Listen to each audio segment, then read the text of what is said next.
The shuttle was designed to be a space truck. It's a multi-purpose vehicle.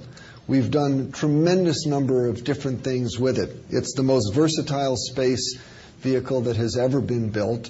We've used it to launch satellites.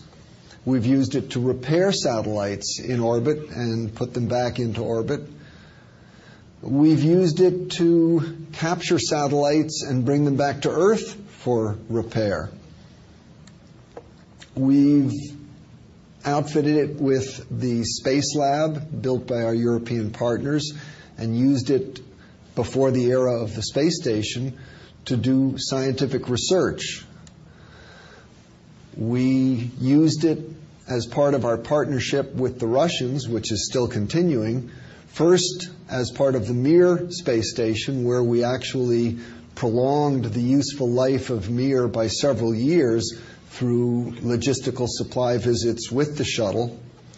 And now, of course, we're using it to build the new International Space Station, which is a huge international partnership.